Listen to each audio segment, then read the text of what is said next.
It's time for the Splash Live from Civic Center TV, featuring stories from and about people like you in the Greater West Bloomfield area. Simulcast on cable, 89.3 Lakes FM, social media, and the web. Now live from Green Media Center on Walnut Lake Road, it's the Splash Live. Live, local, social, it's the Splash Live on Civic Center TV and 89.3 Lakes FM. Thank you so much for joining us. I'm your host for today, Kevin McIntosh. In a heartbreaking update, out of West Bloomfield, the three siblings who passed away in a tragic house fire on February 2nd, there's new information from the ongoing investigation that reveals the children's parents had installed locks and windows on the front door to keep one child who is nonverbal and autistic safe from wandering, a behavior that they say were advised by experts. Fire marshal reported that no working smoke alarms were found in the home. Investigations are ongoing, and officials are urging the public to check their smoke alarms and create exit plans for their family as well. So to give us a little bit more context in regards to actually parenting and caregiving for children with autism, join us right here live on the Splash from the Autism Alliance of Michigan. Here we have Dr. Colleen Allen. Thank you for being here, Doctor. Certainly. Thanks for having me. Yeah, so first and foremost, we want to be extremely sensitive to this specific situation, but we just want to speak overall and be preemptive as well. Knowing the situation at hand, are there any specific strategies that you would recommend for parents or caregivers to ensure the safety of children with autism, particularly those prone to wandering? Certainly. And again, happy to be here and sharing some of this important information. So what we would recommend is really a three-pronged approach to addressing safety, especially for all children with autism, but especially those that are known to wander, of which could be upwards of 40% of the population. First and foremost, for a child who wanders, you want to explore whether a tracking device of some sort could be helpful for that child. Not every child with autism will benefit for lots of reasons, some behaviorally, some sensory, just, won't wear the lanyard, won't wear, a tag on their clothes. But that is the first question would be, is this a child appropriate for some type of GPS tracking devices? And here at the Autism Alliance, we actually fundraise and provide scholarships for families. So please contact us if your child wanders and you think they could benefit from a tracking device. Second is to create a unique behavior safety plan for that child. And that is done in concert with a professional who can really do the analysis around the types of behaviors, what the unique skills are that may be needed to keep a child safe. So that's really working directly with the family and the child. And then the third prong to this, sort of multi-strategic approach is working with community. So that is local police and fire on how they respond to children with autism and emergencies in the community. And, we've done a lot of training here at Autism Alliance. We provide to first responders on a regular basis. But we also want that family to connect with local police, to connect with local fire, so that when the address comes up in an emergency, there's a trigger for this is a family who has a child with autism living in the home. And so those are really the three best preventative approaches that may or may not have changed the outcome for this family. And I want to just be really careful. I appreciate your comments about being sensitive, because there's plenty of scenarios where all three of those are in place and a family still has to lock a child into a home or into a room for their safety. It is truly a risk-benefit scenario. And for children who are very severely impacted, many of whom are nonverbal, unfortunately, the locks are the last resort measure to keep that individual safe. Right. And so these are really unique, difficult decisions families make. Yeah. So I want to be careful with just giving broad advice and Right. assuming somebody did or didn't do the right thing. Understood. And I respect that as well. And with me right here live on the Splash, by the way, from the Autism Alliance of Michigan, Dr. Colleen Allen, just speaking on safety protocols, best tips and practices when caregiving or parenting a child with autism. Now, I do just, you mentioned briefly, and I don't want to hold up too much more of your time, you mentioned briefly emergency teams, emergency departments, and how they can kind of respond to this. You mentioned the family reaching out to them, but what about from their angle specifically? Are there any recommendations for training or things that you feel like they could do to possibly better equip themselves to handle situations with children with autism? Absolutely. So our training is called Michigan Autism Safety Training, or MAST. And we've trained almost 20,000 first responders and other community workers over the past several years. So we're well versed in working with police officers and firemen and security officers and even TSA at the airport. Around, basic information. We always say with autism, a little bit of knowledge goes a long way. These are the behaviors that you can expect very broadly. Here are some basic communication strategies. Here are some things about the behavior and the sensory needs or profiles of people with autism, so that on approach or in those situations, there's at least a little bit of background on how those encounters could look. And so we would highly recommend contacting us. And we're statewide. We've done these trainings all over Michigan to contact us. And we can set up trainings that could work for individual communities. That's good to know. That's good to know that you are a resource and statewide as well, and you've been making a difference with that. Hey, we want to thank you so much for your time. Just lastly, before we let you go, the Autism Alliance of Michigan, just give some general overview of what that does and how you can help people in West Bloomfield. Thank you. Yes. So as I said, we're a professional statewide organization. We're serving families. We serve the community through trainings, advocacy, connecting individuals and families into the services and the supports that they need through professional guidance. And you can contact us, autismallianceofmichigan.org. It's our full name, .org. And we're happy to help individuals. And please, if you need a GPS, contact us. We fundraise, and it's to basically cover the cost of the device and service for up to a year. Thank you. Thank you so much again for your time and your information. Once again, from the Autism Alliance of Michigan, Dr. Colleen Allen, we appreciate you. Thank you so much. Bye-bye. Yes. Once again, just giving a brief update in regards to the event that affected the entire West Bloomfield community, the house fire that took the lives of 3 minors. Once again, we're just revealing through the ongoing investigation that revealed the children's parents had installed locks on windows and the front door to keep one child who was nonverbal and autistic safe from wandering, and this was advised by experts as well. So just getting different perspectives on that in that case. And with that being said, recently, or I shouldn't say recently, the autism diagnosis, I should say, Camille Proctor, a resident in the Greater West Bloomfield area, she actually founded the Color of Autism Foundation to support African-American families navigating autism spectrum disorders. And with me right here live on the Splash, by the way, is the founder of Color of Autism Foundation, Camille Proctor. Thank you for being here.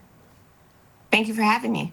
Yeah, especially under such short notice. Just speaking on an incident unfortunate incident that hit West Bloomfield, we're just speaking on the matters of safety and caregiving for children with autism. With you being a parent of a child with autism, can you just speak to some of the safety guidelines that you put in parameters within your household for your child? Yeah, it wasn't like everything like that. So I have to go back to some of the things that you're saying. And I know you asked me a specific question. Yeah, we did have to lock things. We did have alarms on all of the doors and the windows so that we knew when my son was an eloper. And this is something that we went through. This is a behavior. That behavior doesn't start overnight. And so what we do at our organization is that we train parents on how to be responsive to the needs of their child. So because you can get all the alarms, all the trackers, all of the things, but it all kind of comes back to the behavior of them wandering and having these elopement tendencies. So when my son was an eloper, I didn't know these things. It was just like he would leave, we'd hear the bell go off, and everybody runs into the subdivision looking for him.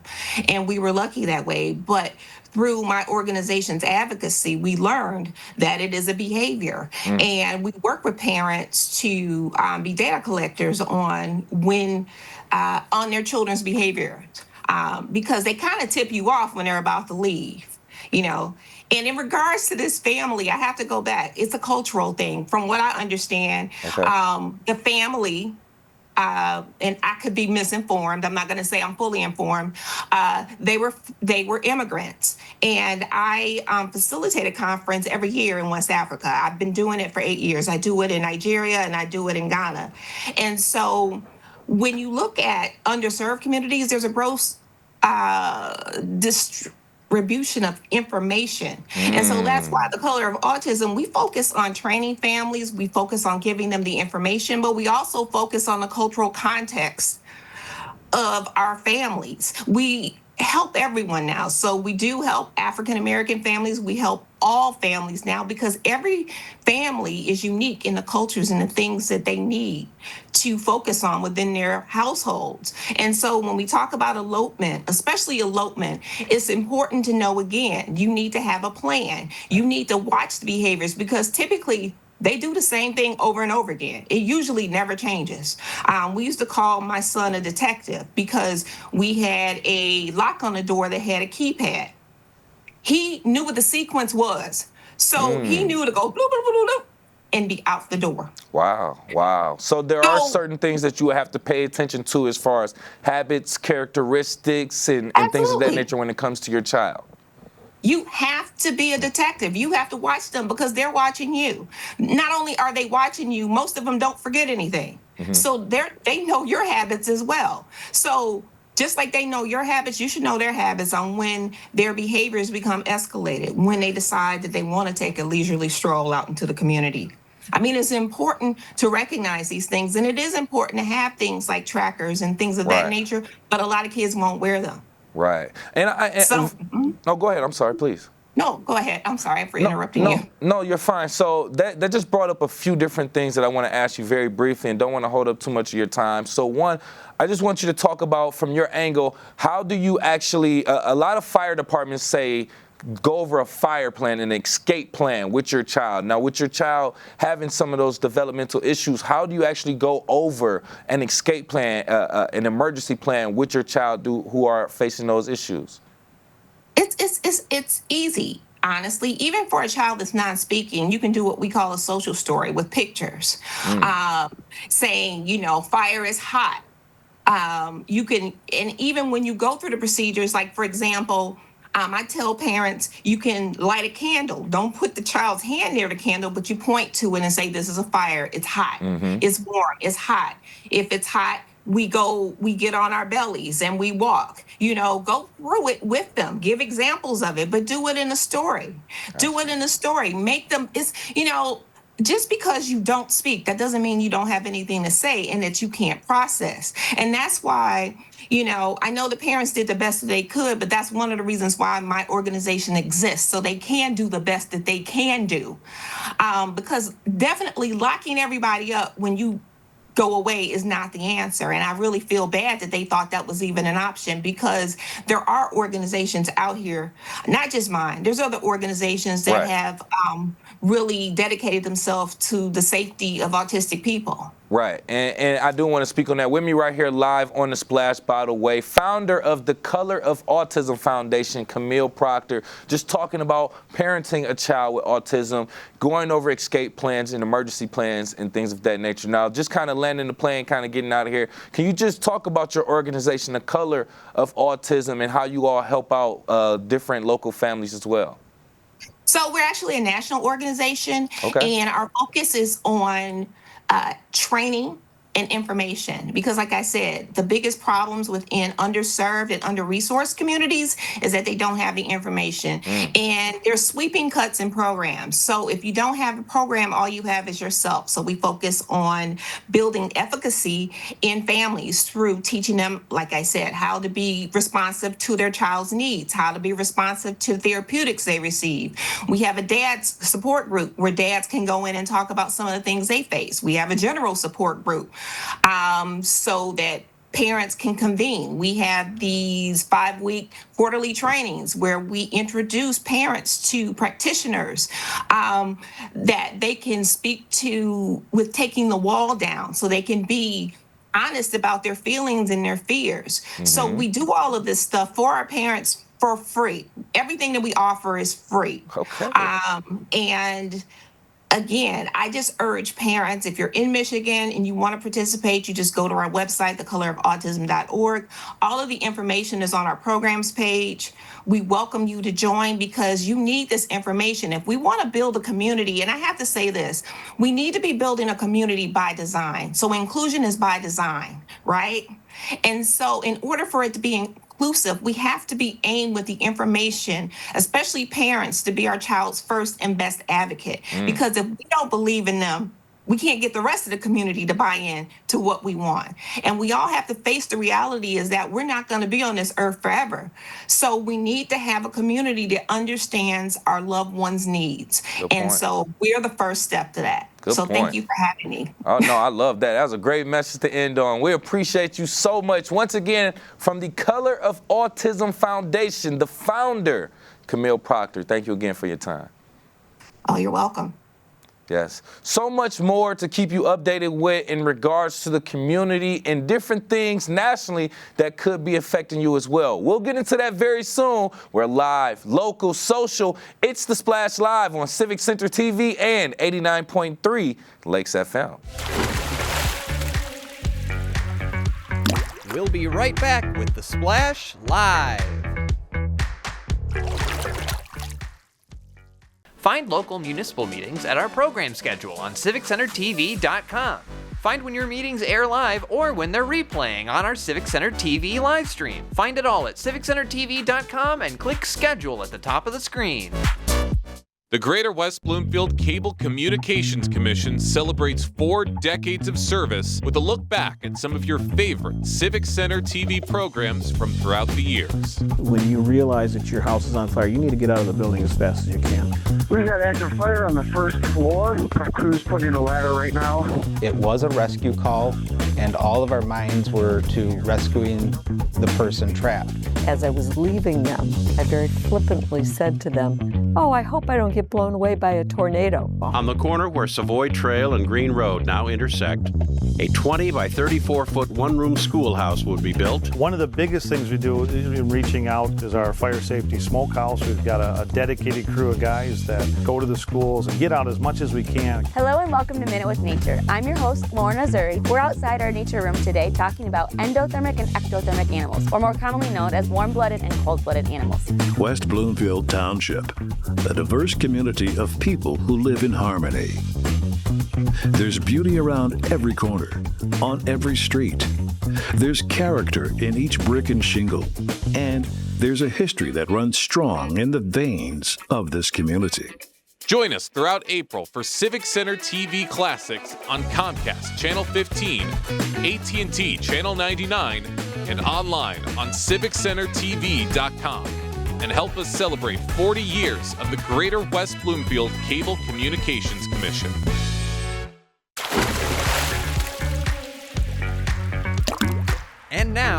back to the Splash, live. Live, local, social, it's the Splash Live on Civic Center TV and 89.3 Lakes FM. Thank you for being here. I'm your host, Kevin McIntosh. If you've been paying attention to the stock market, you may have noticed global stock markets have dropped significantly. This has followed the speculation and announcement of widespread tariffs, igniting fears of a possible global trade war. Will it happen? What's going to happen to your investments, your retirements? Join us right here live on The Splash is CPA and financial advisor from Bloom Advisors, Mr. Rick Bloom. Thank you for being here, sir. Thanks for having me, Kevin. It's great to be here. We appreciate it. I just want to get straight into it, just a general response. How do you recommend some of the residents in Greater West Bloomfield respond to how volatile the recent stock market has been, specifically those with retirement nearby? As difficult as this may sound, I generally recommend people don't do anything. I think it's a mistake to operate under fear or greed. When investors make decisions based upon fear or greed, they're going to make the wrong decisions. So I think that it pays for investors to take a step back and let this play through. We have a lot of volatility in the market. It's moving all over the place. And I think it's best for people to take a step back. And what I always believe investors need to do, Kevin, is invest not based upon where the market is today, but where their goals and objectives are. You know, that's the most important thing for an investor, because if someone is 20 years away from retirement, you know, this is a great buying opportunity. And so I think you need to look at your individual situations. I would tell investors, don't overreact. Don't really do anything, except maybe don't watch the news and turn off the market for a few days. Yeah, I understand. Yeah, I like to say just keep it in there and just let the market do what it does. Historically, it always climbs, so just make sure you're in it for the long haul. But you're the professional. I don't want to speak on that. But but you said it right. Yeah. You said it exactly right, Kevin. And think about this. 100% of the time that the markets have had a downturn, they've always come back. And they come back over shorter periods of time than people think. I'll go back 5 years ago when we were in the midst of COVID. You know, 5 years ago now, people were selling out because the market was down 25, 30%. Yep. By the end of the year, markets already were in positive territories. Things turn around fast. And I think for investors to try to time the market, it's impossible. It really is. And people shouldn't even try. I would agree with that, but I'm so glad you said it as the professional yourself. I appreciate the the acknowledgement too. So you know what I want to talk about? There's been talks of a possible recession. Are we in a recession? Are we going to hit a recession? What steps can individuals and small business owners here in West Bloomfield take to protect their financial future during a potential recession? I think that what protects investors is when they invest based upon their goals and objectives. Because it's not that we won't go into a recession. The real question is, how long will the recession last? We sometimes go into a recession and we're out of it before you know it. Again, COVID proved that. We were in a recession for a couple weeks, then we came out of it. So I think it's hard to predict if we're going to go into recession. The definitions change. So I think the average investor shouldn't worry about that, because what if the recession only lasts a few weeks? Not a big deal. Good point. I think that's what the focus should be, and it's hard when you see your accounts go down, but you have to focus on your long-term goals and objectives. And it's at times like this where investors make mistakes that really cost them for years and years. Because all too often what investors do, Kevin, they'll sell when the market's low, and then they'll wait till the market rebounds, and then they'll buy. So they're ending up buying high and selling low. And I can guarantee you that's not a prescription to make money. Yeah. It's just an emotional reaction for the most part. For most of the spectator investors, it's just an emotional reaction. You're so right. And I would tell any small business owner, look at your business. Would you value your business on a day-to-day basis? You would go crazy if you look at what the value is every day. And that's what people do on the stock market. No, I agree. I agree 100%. With us right here, live on the Splash, by the way, CPA and financial advisor for Bloom Advisors, Mr. Rick Bloom. Just talking about the stock market and how we can better protect our investments, our retirements, and how we should react to it. With that being said, Mr. Bloom, I know education is extremely important when it comes to this, right? I want you to speak on it. How can local financial education or community programs better prepare residents for potential economic downturns? Well, Kevin, we live in the greatest, richest country in the history of the world, and they never teach us about money. As a society, we do a very poor job of teaching people about money. If it was up to me, we would start when kids are in kindergarten start teaching them about personal finance. I think it's something that everyone has to do. You have to educate yourself. You have to start taking courses. The more you know, the better you'll be with your money. The problem is people never do any work on it, and they learn it from their friends who have no clue either. And they start getting into this, craziness where they're like the hamster in the wheel. They're running real fast, but at the end of the day, they're going nowhere. Yeah. So I would encourage all civic groups to really make an effort to teach people about personal finance. And it's just not one time and you're done. It's something that you constantly have to refresh yourself because the rules are changing. But I'm telling you, the more you know about finances, the better your finances will be. Yeah. And one thing I would tell everyone to start off with, if nothing more, to do a family balance sheet. Know where you're starting from. Know what your assets are. Know what your liabilities are, and also do a cash flow statement so you know what it costs you to live a month. Most people have no idea. They guess. You should know what it costs you to live a month, where your money's going month to month, because if you know where your money's going, you better can control it. Man, you said that. And once again, this is some of the things that seems like it's common sense or obvious, but it's often just overlooked. It's just often, and you gave a lot of great gems right there. And I know you're a professional. You want to get compensated for your knowledge, which you should. But just so while we have you here, any other often overlooked financial planning opportunities you think more Greater West Bloomfield residents should consider right now in our situation? I do. I think that with the market low, Kevin, a great opportunity is for people to look at converting existing IRAs into a Roth IRA. Okay. What happens is, with the market down, you can convert money and pay less taxes. And the benefit of using a Roth IRA versus the traditional IRA is that in the traditional IRA, you eventually pay the tax. In the Roth IRA, that money grows tax-free for as long as you want. So people that have traditional IRAs, this creates a great opportunity to say, I could convert money, move money in a lower value into a Roth IRA, then when the markets recover, all that gain is going to be tax-free.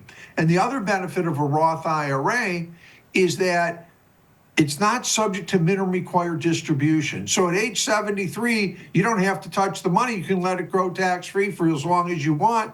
And again, even if you pass on before you take all the money and your kids or something inherit it, they don't have to pay income tax on that money as well. So I think converting money into a Roth IRA in a down market makes a lot of sense for people. All right. And again, I also think this is a great opportunity for people to relook at their portfolios and to see if it really reflects their goals and objectives. I find when I sit down with people, so many people just don't have a game plan when it comes to investing. They invest in what's hot. And that's a mistake. You need to be diversified. You need to spread out risk into a variety of different areas. Different areas, different industries as well. Completely understand that, sir. And we appreciate it. I could ask you so many more questions, but this is why you're professional and this is why you get paid. So just to put it out there, if anyone is curious to find out more information, want to reach out to you, how can they do so, sir? They can do it at bloomadvisors.com. Email me if you have questions, but that's our website, bloomadvisors.com. Oh, man. Thank you again. Thank you so much for your information. Extremely valuable. I hope everybody was taking notes like I was. Once again, financial advisor, CPA from Bloom Advisors, Mr. Rick Bloom. We appreciate your time. Thanks so much. It's an honor to be here. Always an honor to have you as well. Like we said, just a few different tips, practices, and suggestions when it comes to how you should react to your retirement and your investments in the stock market. We'll continuously keep you updated with that. West Bloomfield Parks is hosting an Earth Day celebration at their facilities this month. And there's a lot to do and learn during this event. And this is for residents of all ages. So with me live on the Splash is WB Parks Community Engagement Coordinator, Abby Burgess. Thank you for being here, Abby. Hi there. Thank you so much for having me. All right, so Earth Day, this Earth Day celebration. Why don't you just give us an overview? What can attendees expect from this event? Absolutely. So here at WB Parks, we believe the best way to celebrate Earth Day is out enjoying nature. So we wanted to provide our residents with an opportunity to do just that. So we've got all sorts of fun, free activities. We've got a recycled craft. We've got local conservation partners with different displays. We've also got free seedling giveaways, as well as live animal interactions with our animal ambassadors. We've also got guided hikes provided by our nature staff. Those do have a small fee. Everything else is completely free, but those proceeds from our guided hikes go back to our nature room. Nice. Okay, cool. Outdoors, hiking, good nature learning, and things of that nature. All things I would expect from an Earth Day celebration. But how does the celebration aim to educate the community about sustainability and environmental stewardship? Absolutely. So we have different conservation partners such as OCSISMA, the Huron River Watershed Council, Priority Waste, and all sorts of different conservation partners that are active in our community. And they'll have different displays and activities for our residents of all ages just to encourage recycling right and recycling more, composting, different things like that, so that they can take those tips and bring them home. And like we like to say here, make sure that every day is Earth Day. Every day is Earth Day. I love that. So I would imagine, maybe I'm making assumptions, that you have some sort of passion to it as well, especially with the mindset of every day is Earth Day. Can you tell me, Abby, what does Earth Day mean to you personally? Oh, to me personally? Well, I'm an absolute huge fan of the natural flora and fauna here that we have in West Bloomfield. I think it's an absolutely beautiful landscape that we're fortunate enough to get to see every day and be out in the parks. So Earth Day to me is just a celebration of enjoying those beautiful landscapes that we're fortunate enough to be out in every day and sharing that love with everyone else here at Parks and Recreation. I think that we get to be a little bit more outside than most people, and I'm very fortunate in that respect. So just getting to share that passion with everyone in our community and share different ways that we can take those conservation efforts throughout the year. There you go. I figured that'll motivate some other people to have some personal interest in Earth Day, in the earth, and the environment just in general. So thank you for that response in general. But from WB Parks, Community Engagement Coordinator Abby Burgess, just talking about the Earth Day celebration happening Tuesday, April 22nd, by the way. I don't remember if I asked, but I'm just looking at this flyer if you're watching on Civic Center TV. Is there a theme or a main focus for this year's events? I know there's a bunch of things going on. Is there a main focus for this? Like we said, just taking those tips that we're sharing and taking those educational efforts with you after you leave the event. So just come with an open mind, ready to have fun and learn a little bit about how we can help our Earth. Okay, perfect. Just want to be sure. But like we said, essentially, yes, like we said, Earth Day, eco initiatives, programs, activities, and a lot of different things going on. So if anyone else is interested, want to find out more, how can they do so, Abby? They can head to our website at wbparks.org/Earth Day celebration. This event, like I said, is completely free, but we do ask that everyone does pre-register, whether that is the general event registration or if you are registering for one of our 2 guided hikes. But all of that information, as well as a full list of all of our conservation partners that will be available at the event, is all on our website. Take care of our Earth, and our Earth will take care of us.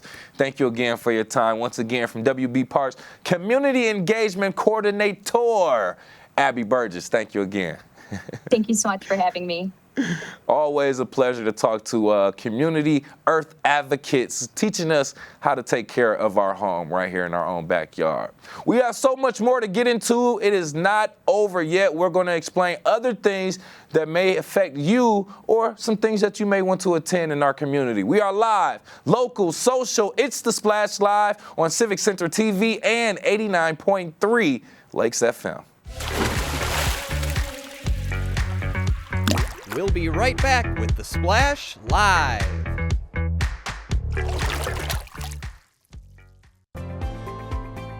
If a fire broke out tonight while you were sleeping, would you and your loved ones be able to get out safely? Take a few minutes to plan your escape from a fire and practice it with everyone in your household. Make sure everyone knows 2 ways out of each room if possible.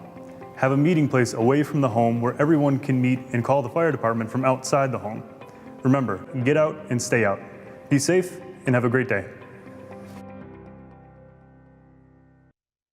Hey everybody, I'm Oakland County Executive Dave Coulter, and I want to congratulate Civic Center TV on surpassing 1 million views on YouTube. That's a huge milestone, and it's more important than ever in this day and age that we have good, independent, local, reputable journalism, and I want to congratulate Civic Center TV on this important milestone.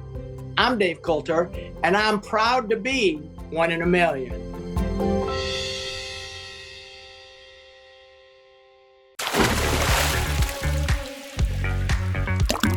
And now, back to The Splash, live. Live, local, social. It's The Splash Live on Civic Center TV and 89.3 Lakes FM. Thank you for being here. I'm your host, Kevin McIntosh. And make sure you keep up with us on all of our digital platforms as well. We see the comments, the likes, the engagement as well. You can go ahead and scan this QR code if you're watching on civiccentertv.com right now with your smartphone, and it'll take you to all of our links. But we are on Facebook, Civic Center TV 15, as well as YouTube, Instagram, and X, the app formerly known as Twitter. We're on there as well at Civic Center TV. And of course, you can always go to our website, civiccentertv.com. The Adopt a Road program is a volunteer initiative sponsored by the Road Commission for Oakland County to keep Michigan, specifically Greater West Bloomfield roads and environment clean. And we actually got a chance to speak with Craig Bryson, Senior Communications Manager for the Road Commission for Oakland County, to tell us more about the program and its benefits to the community.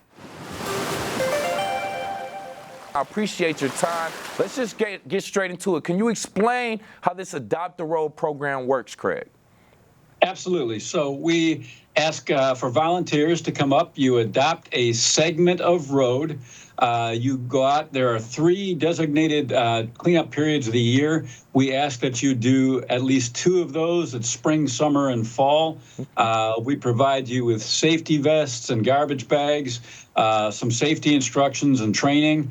You go out, pick the date within those time frames you want to do, clean up the garbage, put it in bags, let us know. We come pick up the bags, and it's a great thing. It really benefits the environment and the communities. Yeah, it seems pretty straightforward. Individuals, groups, local individuals and groups, organizations, even businesses can come together to decide to pretty much choose a specific road. Now, is it just any road in West Bloomfield or in our community, or are there specific ones? Let me clarify that before I even go into it.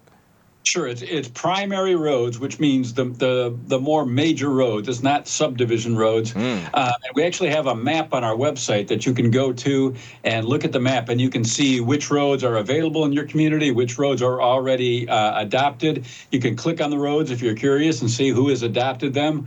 You can click on the ones that are not adopted, and it'll show you the boundaries of the road. And then you're more than welcome to sign up to adopt those roads.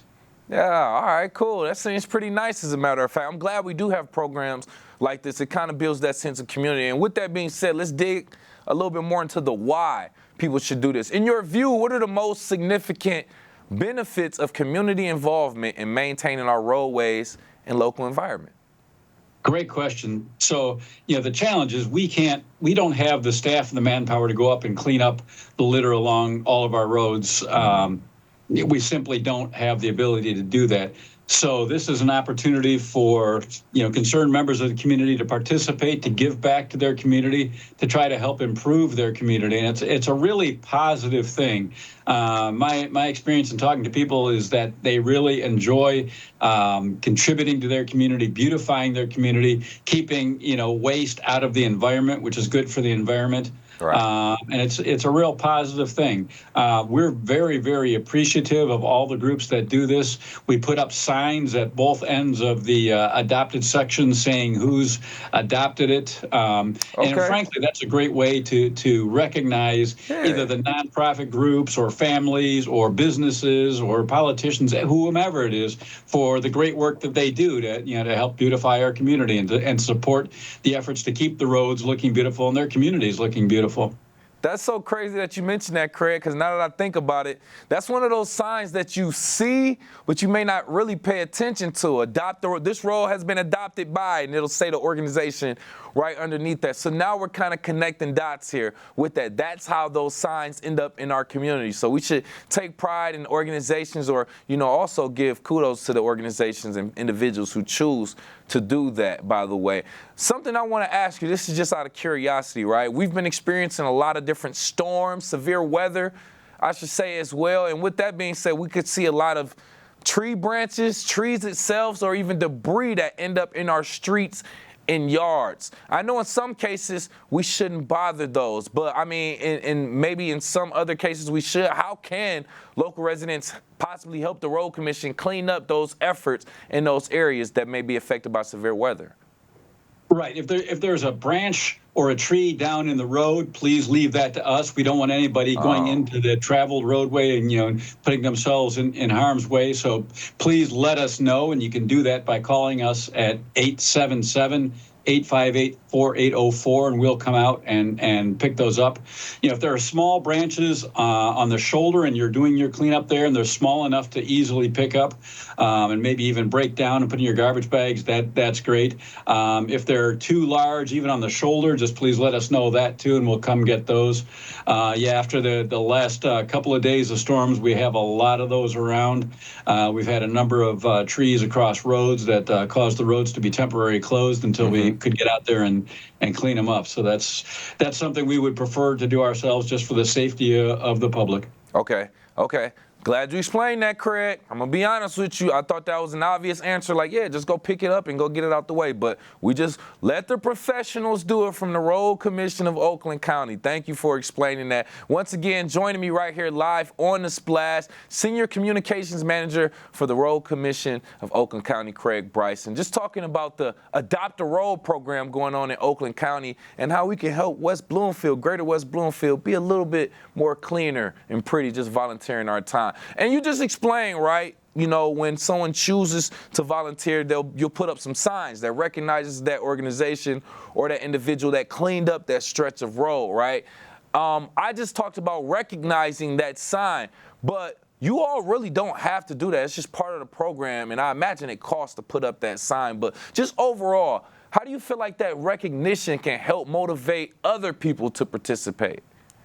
Absolutely, and there is a cost to us, but from our point of view, that's a great investment. If we get, and we appreciate the fact those people are volunteering their own time. They're going, we're not paying them. They're getting out there by them, on their own with their own time, their family members, friends, coworkers, whomever it is, and we just really appreciate that. And that's one of the least we can do, we think, is to recognize that. We have a sign shop, so we create the signs ourselves. There is staff time to go out and put them in, but we're happy to do that. It's as I said, a small price to pay to recognize those people who are kind enough to volunteer their time to go out and do something that's for the betterment of the entire community. I respect that. I like that. Didn't even know that you all made the sign yourself. I know everything costs, so I just want to further explore that a little bit more. Hey, Mr. Bryson, I appreciate you being here. Just last question to kind of wrap it up. How do you envision the Adopt a Road program growing in the Greater West Bloomfield and surrounding areas? Well, we're always looking for new volunteers. There are still plenty of roads to adopt. We've got 586 miles of roads adopted around the county right now by 378 organizations, but there's a lot still available, and we're always trying to grow the program. The more the program grows, the more beautiful each community is, the more beautiful the county is, the less contaminated the environment is. So we want to do it, and this is a great opportunity to spread that word and to try to recruit as many additional people as we can. So great opportunity to give back. Yeah, man, I'm excited as well for more people to get out there, especially as the weather opens up. Get out there and volunteer your time to make our community very pretty. We appreciate the time and information. Once again, Senior Communications Manager for the Road Commission of Oakland County, Mr. Craig Bryson. Thank you again, sir. Thank you, sir. Have a great day.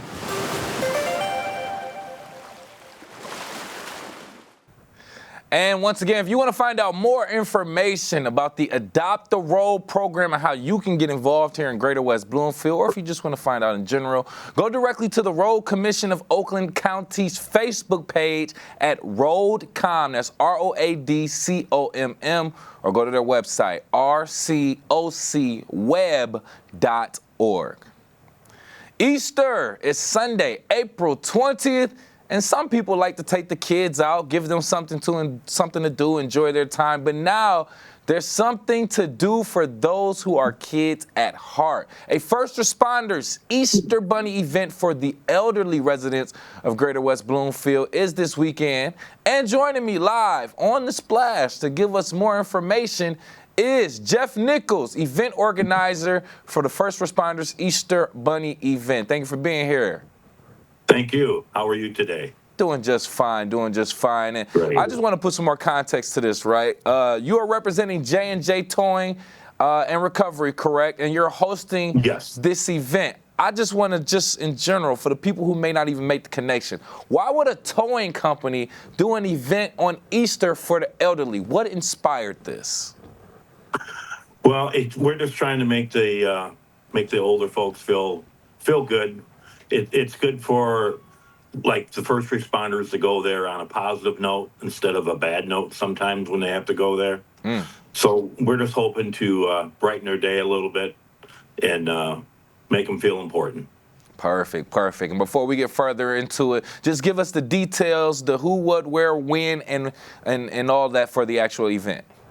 It's going to be this Saturday, and we're going to have the West Bloomfield Fire Department along with several other police departments. And we're going to put the Easter Bunny in the tow truck, and we're going to deliver them to the up there in Keegle Harbor. And we're going to go inside and hand out some prizes and sing some songs and have some fun. Nice. So with this being a family-friendly event, can you just tell us more about some of the hands-on activities or even treats that we can expect at this event? What we're going to be doing is, like I said, we're going to be having a piano player there to do some stuff for them, and just try to. We're going to hand out some candy for them, and just try to brighten up their days. Try to make them feel a little bit happier. Definitely understand and happy to be able to even promote something like this to the community, because like you said, having the elderly residents of Greater West Bloomfield in mind, I think that plays a great role just to let them know that they haven't been forgotten, and this is something for you to enjoy as well. Have you gotten any feedback from the community yourself regarding this event? Well, I don't know if a whole lot of people know about it yet, but obviously we're trying to put that out there. So, but yeah, we have quite a few people going. I think we're really looking forward to it. It's going to be a good time. Why do you think it's important for Keegle Harbor to have events that connect the first responders with the senior citizens in general? Well, most of the time when the senior citizens see a fire truck or they see the police department, it's usually on a bad situation. So this time they're going to see us on a good positive note, to where they can have smiles on their faces and enjoy the day and shake some hands and maybe give a couple hugs and make life a little bit easier for them. Completely understand now. With me right here, live on the Splash, by the way, Jeff Nichols from J&J Towing in Keegle Harbor, just talking about the First Responders Easter Bunny event happening this weekend, Saturday, April 12th. By the way, it's for the elderly residents of the Greater West Bloomfield area as well. With that being said, what impact do you hope that this event will have on both the residents who participate, the first responders, and volunteers? Well, I'm hoping it just gives a positive note to everybody, right? That we can all share some good quality time together, and it's more for anything. It's just to make the elderly people feel comfortable and not seeing us in a bad situation, seeing us in good situations also, you know. Just try to brighten them up. I'm going to be honest with you. Once again, I appreciate your effort, because not too many people would expect a towing company to be doing things like this. I think it's good for businesses, local businesses, to do events, to just say, hey, we're humans too. We work in the community, we live in the community, and we care about the residents of this community. Well, it has nothing to do with business. This is just our way of giving back and saying thank you. So once again, Thank you again for your time. Any other message you want to give to the people, how they can reach out if they want to find out more information as well? They can always call us. Our phone number is 248-738-3988. And yeah, it's good. Perfect. Thank you again for your time, sir, and good luck with the event. We're hoping to send a lot of people out there to enjoy. Once again, from J&J Towing, Jeff Nichols, we appreciate your time, sir. Thank you. Thank you very much. I appreciate your time. Wonderful, Bye-bye. wonderful. Continuously keeping you updated with different events that you can go out and celebrate different holidays and just local things in general. We'll keep you updated with more in regards to that. Larry Pliska, founder of the West Bloomfield-based Planterra, was recently inducted into the International Plantscape Hall of Fame for his pioneering work in interior landscaping. We recently actually spoke to Mr. Pliska not only about this achievement, but about his career in general. So joining us on The Splash is the actual owner and founder of Planterra West Bloomfield, Mr. Larry Pliska. We appreciate you for being here. Yeah, hi. Nice to be here. Thank you so much. First and foremost, congratulations on your honor, sir. What does it mean to you to be inducted into the International Plantscape Hall of Fame? It was a very humbling, unexpected award. And it's the gratitude that I have. It's reflecting 50 years of passion and love for what I do. And how do you feel like this recognition ultimately reflects your entire journey that you've had with your establishment, Planterra? How does it reflect? It just, the acknowledgement of recognition is nice to see, and it's nice to have. And like I said, it's totally unexpected. I wasn't planning on even being inducted into the Hall of Fame. But they do this once a year, and for the industries. It's called the Tropical Plant Industry of the United States, and actually it's international too. So it is a pretty good size, big deal to be inducted. I would agree with that. I want you to kind of take us back to the story, the beginning. What inspired you to even start Planterra in, from what I'm seeing, 1973, and talk about some of the challenges you faced while growing it? Well, you know, I was a draftsman working for the auto company, drawing cars when I was a young guy, and when I graduated from school. And the technology called the CAD system took my job away, so I was no longer a draftsman. So I took a trip to the tropics, and I fell in love with plants. And that started my career. And the challenges weren't immediately recognized because the beauty of the plants, they sold themselves. But I certainly found out and realized how important it was to listen to my customers, to provide good service to them, the best service that I could do. Well said. Well said. And that just speaks to, you know, how you were recognized for your work and your passion, and how you shifted your careers.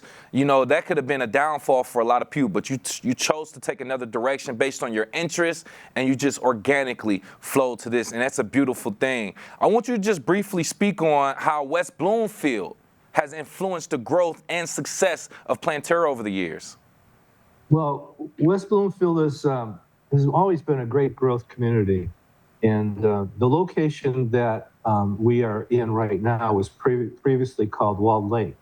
The original greenhouses and farm was built by the Johnson family in the 1940s. And I purchased the property back in the 1980s. And the place, you know, this environment has good positive energy and good vibes. And so that's how my company grew once we got established. Yes, essentially the support from the local community. You also putting your love and your passion out there for people to gravitate towards it and also be interested in it, and to also, you know, hire you for your services as well in their homes, in their business. Speaks volumes. With us right here live on The Splash, owner of Greater West Bloomfield, Larry Pliska, talking about being inducted into the International Plantscape Hall of Fame. Now, I don't want to hold you up too much longer, sir, but I do want to speak on this. Planterra is now a family-run business. What does it mean to you to see your sons continuing your legacy? Well, first of all, I'm very proud of both of my sons, Shane and Zach. They're running the family business, and they're doing a great job. And they're bringing, you know, they're providing healthy environments for our customers, which brings in fresh air, fresh breathing air, gives you good thoughts, and it provides positive outcomes of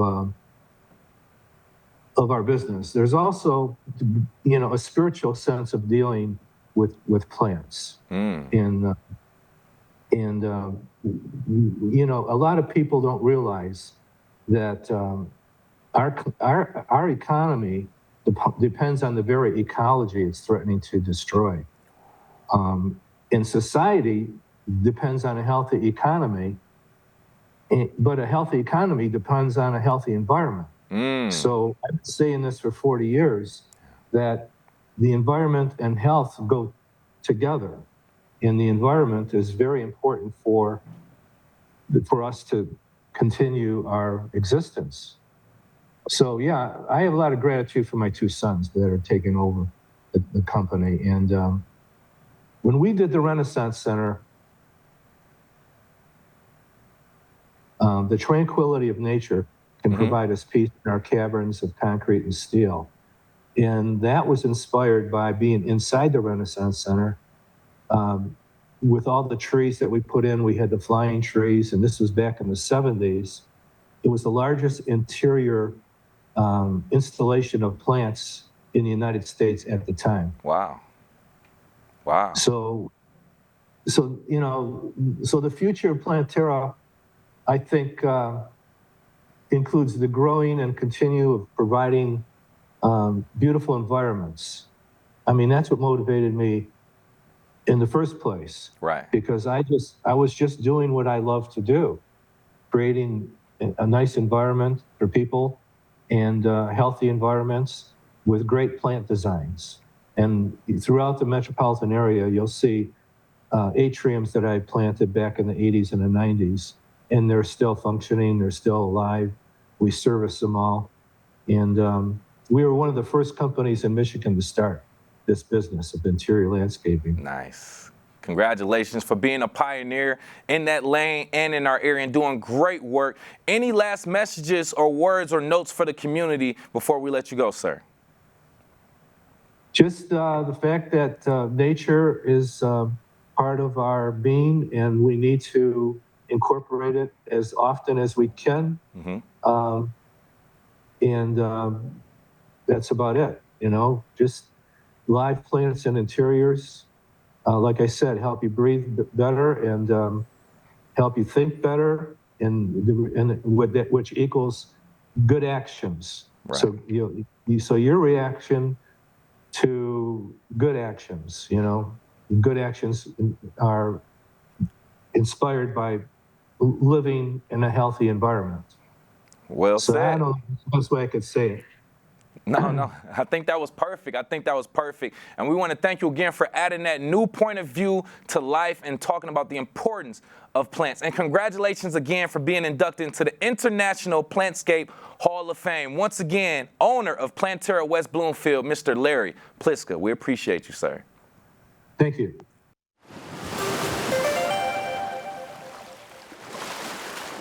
Great information. Once again, you can read more about Larry Pliska and his Hall of Fame recognition on the Plantera website at plantera.com.